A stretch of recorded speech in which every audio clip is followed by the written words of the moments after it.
Hello, hello, hello, everyone. How are you? Hope you're having an incredible day, and may peace be upon you. Thank you, thank you, thank you for watching the show. Yes, I can. With me, your host, Dr. Izdihar Jamil. And today I have a very special guest. This is the first time ever that I'm doing this in this kind of like way.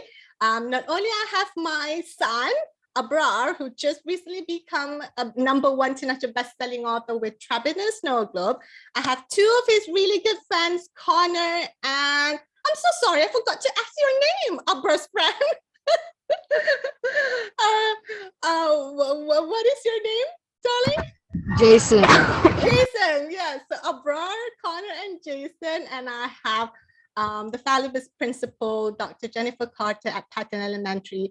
And I have the lady that kicked off the entire program, Mrs. Wozniak, who is the 5th and 6th grade teacher at Patton Elementary. So welcome, everybody. Just to give a wave and say hello.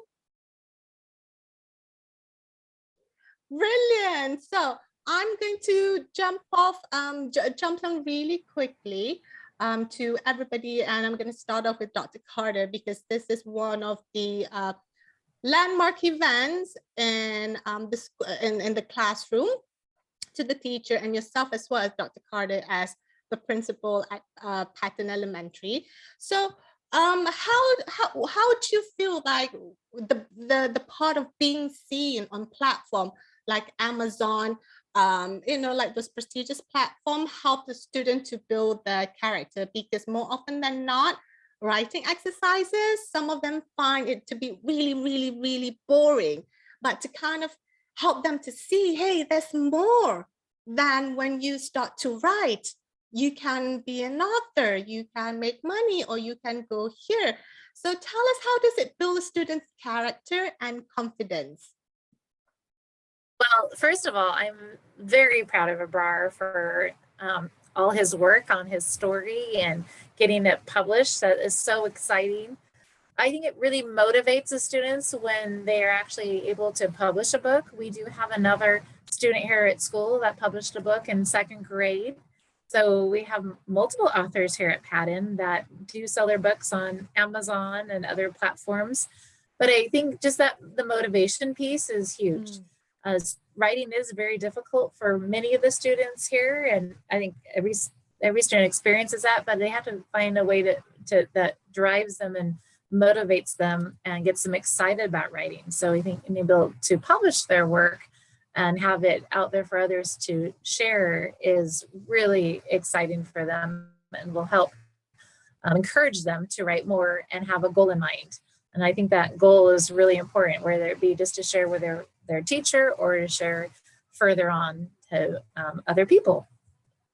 Absolutely. And the excitement, isn't it, Dr. Carter, is kind of what drives against sometimes that school can be like, oh, it's just one of those things that I have to do, but it's kind of injecting that excitement to young authors.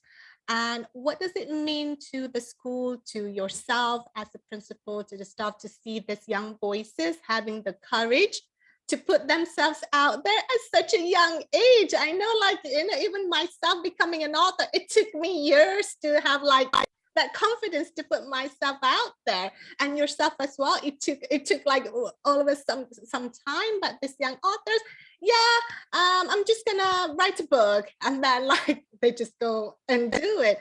So what does it mean to the school or to the staff to kind of show that it's not about your age when you want to have something, but it's more about either the skill set, the people that you have around you? So yeah, just give us some of your feedback on that. It's really meaningful. I mean, like you said, it took us years. Boys, I am a published author because I have my doctorate. I had to write a huge dissertation while I was still a principal, and that just took many years and a lot of work. So I know what the expectations are to become an author, but at such a young age, to take all the writing that you've done and you have to rewrite and really think about what the final product's going to look like, it takes a lot of work, but you're sharing it with so many other people that we all get to read it. The school gets to read it, people in other states and other countries. You can share your thoughts and your feelings. And I think it just means the world to all of us. Mrs. Wozniak and I mean, just a story that the kids were writing in class ends up getting published. I mean, that is just amazing at such a young age. I don't think I would have ever thought to do that when I was a child. So I think all of us are extremely proud of the work that Abrar has done and our other authors. And I hope more kids are willing to take that risk and put themselves out there to have other people read their writing besides just us at school. Wonderful. Thank you so much, Dr. Carter, for your time. I know you have to leave for other events at school, but thank you so much for hanging out with us and sharing your thoughts. We are going to miss you at Patton, and hopefully, we'll have a way. At least you'll be in our hearts, because you literally have your name in here as the first person that you go, the first person that did the review on here, Dr. Jennifer Carter. So thank you so much, Dr. Carter, for joining us today. Well, I'm just so proud of all of our students here at Patton, but Abrar, you've done an excellent job, and you should be really proud of all the hard work that you put into this book. And thank you for having me, Izzy. This has been so nice. I wish I could stay. Unfortunately, I have another meeting to go to, but thank you for having me. And I love writing, and I hope the kids find that love too. Thank you so much, Dr. Carter, and have a fantastic day. Trapped in a Snow Globe, available on Amazon. I'm going to touch base with Abrar really quickly. So Abrar, what is it like to be a best-selling author? It's cool. Okay, it's cool. Okay, great answer, darling. So what was your big why in writing the book in the first place? To make money. To make money. And why do you want to make money? What is it for? To buy things. What kind of things, sweetheart? Gaming stuff. Computer. So which is, Mrs. Wozniak, we found Abrar's big why, isn't it? Is motivation to take it to the next level, like goes beyond a writing exercise. So I gotta look back to Mrs. Wozniak, who is the person that kickstart the whole project, who trained Abrar from the writing, from the start, to create the storyline, to create the drama, to hook things in together. So Mrs. Wozniak, I just wanted to check in with you, like in your years of teaching, you've been a teacher for many years now. And in fact, the other day at the open house, you're like, that's my student, and she's so grown up now. Like she just came in, the student's so grown up now. What is your biggest advice for any students who may or may not enjoy the writing, but actually to see the bigger picture? Because writing, like once they see the bigger picture beyond writing, then writing can be enjoyable, it can be fun, it can be such a powerful tool to help them in their journey as they go on. Well, writing is a form of communication, and for students to see that, you have to give them that opportunity. So I know in here we write to authors or to universities in hopes that they'll reply. Reading buddies, to where we can see different age groups and seeing that whatever we write has a purpose, not just for ourselves, and telling our story, whether it's Abrar's Trapped in a Snow Globe or any other event in our lives, a pivotal moment, could impact somebody so dramatically that then they maybe can take off and do their own writing of their own story. That is absolutely it's like the lily pads, isn't it? That we're planting a seed for something or someone to kind of be inspired or to take away from something, to see writing can actually be so much more. It's a form of communication. Writing isn't just going to end on 5th grade, right, Mrs. Wozniak? That's so much more that they can look into. So I wanted to check in with Jason here. So Jason, I got his name right? It's Jason? Okay. So Jason, you wrote a review for the book, and thank you so much for it. So what's the coolest thing about the book, Jason? I think the picture of the Korean guy. The picture of the Korean guy? Yeah, it looks pretty interesting to me. That is so cool. I'm just trying to find where is that picture that like sometimes when you want to find something, it doesn't show, right? But so the that's the coolest part about the book. And what would be your advice, Jason, to like to people who like you see your friend Abrar writing a book. So was that something that interests you, that you see something possible happening for yourself? Yes, I think so. I do think so. All right, that's a good start, right, Mrs. Wozniak? That's a good start for these children. So Mrs. Wozniak, I wanted to come back to you. So what would you say to parents who have students or who have children, like to encourage their children to at least enjoy the writing process, or at the very least, and practice it, so that they can see beyond it's just like one of those boring things that they have to do? What would be your advice to parents to encourage the writing and the reading, because part of this book is about imagination, creative writing, to explore that part of them. So what would be your advice to parents? I think finding stories that we can put ourselves into, to where you can then change it to be yourself. So let's say Trapped in a Snow Globe. Well, just giving them the idea of Trapped in a Snow Globe, and that's as much as I gave them. They then took it for themselves. But we watched a quick little snippet of a snowman trapped in a snow globe. So you could take that same idea with any book, Three Little Bears, and what would you do if you were Goldilocks, or what would you do if you're Papa Bear, and changing it to that, and just have a conversation first, because talking out stories is almost as, in fact, it's even more important than writing them down. Once you have it out there verbally, then you can start putting it on that paper, and that white piece of paper in front of you isn't as scary. But another piece of advice would be to more journal writing. If you're out and about collecting leaves, or you're out at a park, or you're out skateboarding, tell me how you felt when that happened. Tell me what was the worst thing that happened today. Tell me what was the best thing. And even if it's only one word or one sentence, it will grow, because they'll hit something eventually that they enjoy, and then a story can evolve from that. Oh, that is a beautiful tip. It's kind of like what you feel, what you see, like taking your own perspective and kind of like let it run wild, right? Especially in creative writing or imaginative writing. There's no right or wrong. That's how the best stories come alive, because we allow for the imagination to run wild. So I'm just going to come back to Connor there.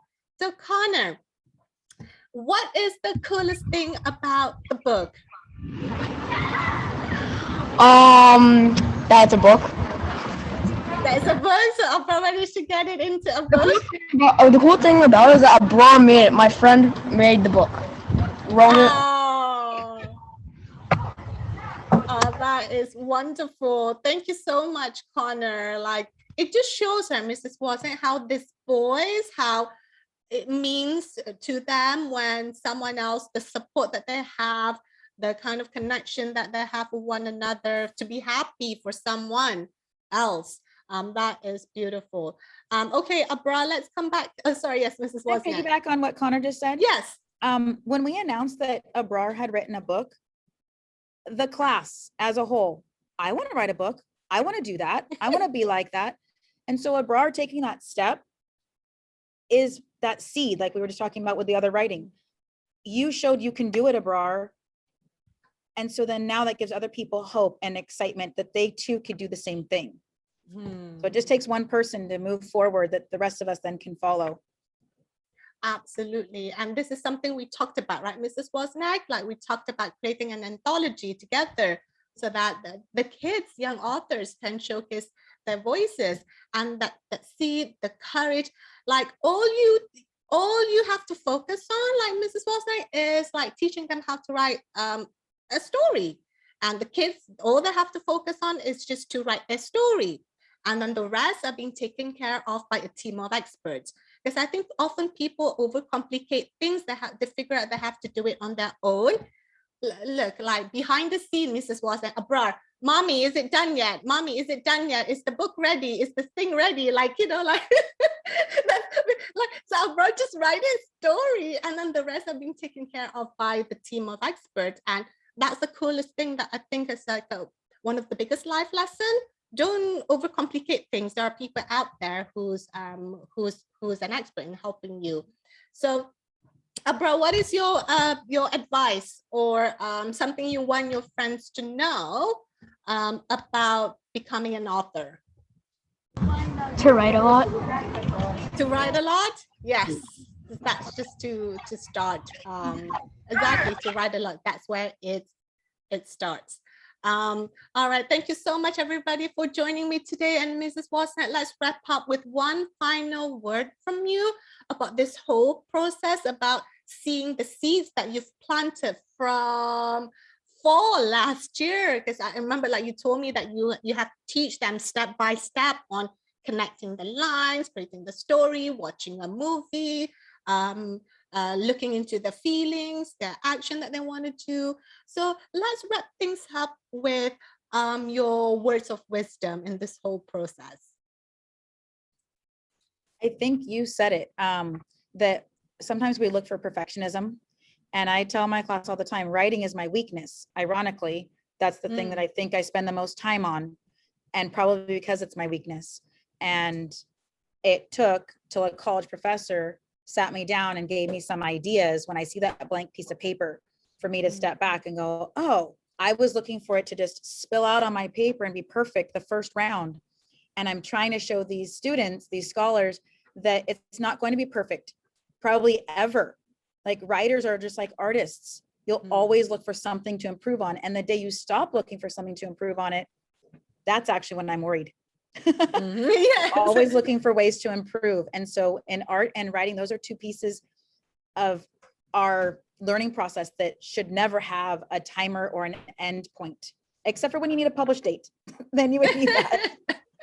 But yeah, still, we have as many of them have learned, that's where sequels come in. That's where part twos come in, because your story's never really finished. So I encourage them to go back and revise as many times as possible, having peers to do that as well. And writing is a process. It is hard to just sit down and start writing an essay. So write it in chunks, you know, a paragraph at a time, so it's not as overwhelming. Some, of course, can sit down and write a whole 1,000-word essay, no problem. And others see the blank piece of paper, and that was me. So I try really hard to not give them that blank piece of paper to begin with. That is like a beautiful advice, that start simple, start small. And perfection, it really is a trap, isn't it, Mrs. Wozniak? Perfection is a trap, it's an illusion. So absolutely start small, just start to write something, even if it's just a word, even if it's just a line, and then build it up. So thank you so much, everybody, for watching and listening to the show. Trapped in a Snow Globe is the #1 international bestseller. We hit bestseller in I think 4 countries, US, UK, Australia, and Canada. And we hit #1 in over 20 categories in those countries. So congratulations, Abrar. We are all very, very proud of you. And congratulations, Mrs. Wozniak. And thank you so much for the work and the seed, your hard work. Sometimes I feel that teachers aren't being appreciated enough. So this is one of the ways to commemorate the hard work that you do, like something tangible. It's not just beyond a piece of paper. It's on Amazon, it's on Barnes and Noble, it's on Walmart, it's on, you know, thousands of other retailers. So it's like a little gift to commemorate all your hard work, Mrs. Wozniak, and like something tangible. And we shall be dropping off the copy, the printed copy when it arrives. So thank you everyone for listening. This is your host, Dr. Izdihar Jamil. Before I go, let's say, let's give a goodbye. Let's have Abrar and Jason and Connor to say goodbye to everybody. So Abrar, Jason and Connor, unmute yourself and just say goodbye to everybody. Bye. Bye. Bye. Tell yourself, yes, I can. This is your host, Dr. Izdihar Jamil, and so it is done. Until the next episode, may peace be upon you. Bye. Bye. Thank you.